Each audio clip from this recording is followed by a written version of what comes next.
One of television's most popular families didn't even have a mom. It had a granny, a couple of cousins, several hundred critters, some oil wells, and as the song goes, a man named Jed. A Beverly Hillbilly. Back then, Jethro Bodine was the very naive high roller of the family, trying to be a big shot in the big smoke. Now, nothing much has changed.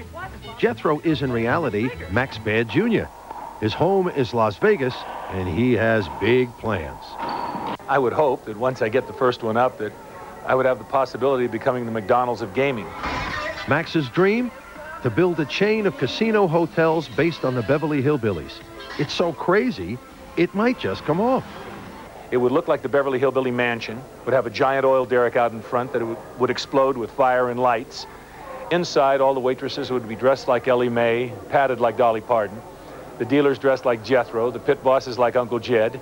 We'd have Granny's Vittles and Hog Jow's restaurant, Jethro's all-you-can-eat buffet, where we'd have 2-pound Jethro hot dogs on Elly May's buns. Then we would have the cement pond with rock climbs and log rides.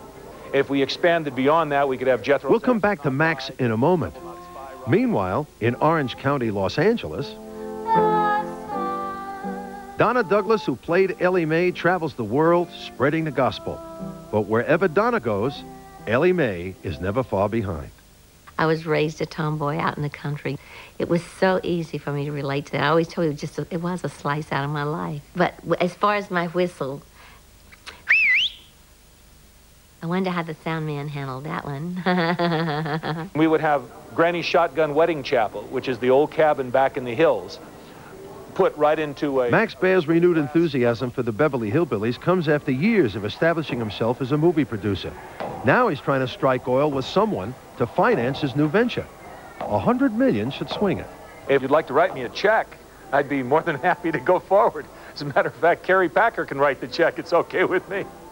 Donna hopes she's also on the verge of a fortune. You see, she claims Whoopi Goldberg's movie Sister Act was originally her idea.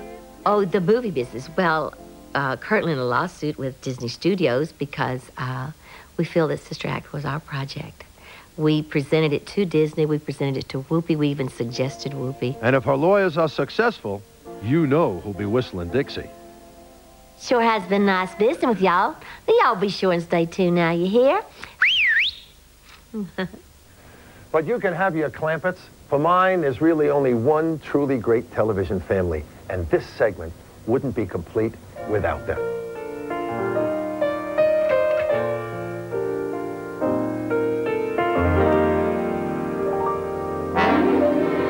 Okay, you guys, that's enough of that. Come over here for a drink.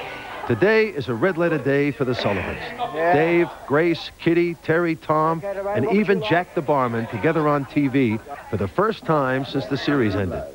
The only one missing, Andrew McFarlane, who was filming on location. But then, John Sullivan was always going missing. I'll hit you with something now that you haven't probably thought of. Do you realise this 20th September in 1996, we're 20 years old? I figured once when I left the show, I'd actually spend a quarter of my life up to that point working on myself. I remember when Mel first walked into the set as a fabulous young captain, and I took one look at him, and I rushed up to Alan Hardy and said, "Kitty's found her husband." That one, I want that one. And unfortunately, he was now. Yes, he was booked for Gallipoli. Picking a favorite scene from more than 500 hours of drama is not easy. But for the cast, there are a few standouts. Tom going to war. Yeah, that was a milestone. And coming home drunk and me putting you to bed and then have to square off with your mother.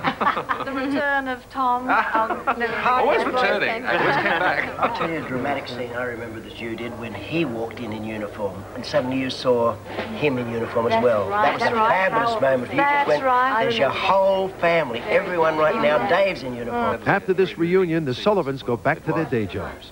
Paul Cronin does voiceover work and writes.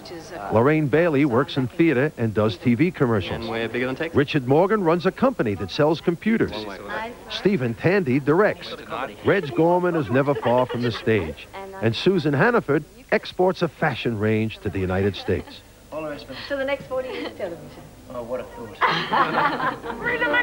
Now Lee Merriweather's singing up a storm. But in one of her previous lives, she was perfectly wicked. Up to your nose. proud to dance to a new